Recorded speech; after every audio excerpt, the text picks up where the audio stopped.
கருங்கல் பாளையத்தில் 6000த்திற்கும் மேற்பட்டோருக்கு அன்னதானம். ஈரோட்டில் ஸ்ரீ முருக பெருமான் அன்னதானம் சமூக சேவகர்கள் நலச்சங்கம் சார்பாக பழனி பாத யாத்திரை செல்லும் பக்தர்களுக்கு 11ஆம் ஆண்டாக தொடர்ந்து அன்னதானம் வழங்கும் விழா நடைபெற்றது. ஈரோடு, சேலம், எடப்பாடி, குமாரபாளையம், பள்ளிப்பாளையம் போன்ற பல்வேறு ஊர்களிலிருந்து ஈரோடு கருங்கல்பாளையம் வழியாக பழனி பாத யாத்திரை செல்லும் பக்தர்கள் ஏராளமானோர் வருவது வழக்கம். அதன் அடிப்படையில் ஸ்ரீ முருக பெருமான் அன்னதானம் சமூக சேவகர்கள் நலச்சங்கம் மற்றும் கருங்கல்பாளையம் நண்பர்கள் இணைந்து வருடம் சுமார் 6000த்திற்கும் மேற்பட்டோருக்கு அன்னதானம் வழங்கி வருகின்றனர்.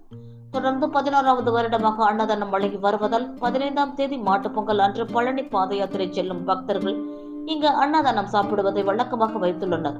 இது மட்டுமின்றி இந்த நலச்சங்கத்தை சேர்ந்த நண்பர்கள் மருத்துவ உதவிக்காக சிரமப்பட்ட 25ற்கும் மேற்பட்டோருக்கு உதவித்தொகை வழங்கி உள்ளனர் என்பது குறிப்பிடத்தக்கது.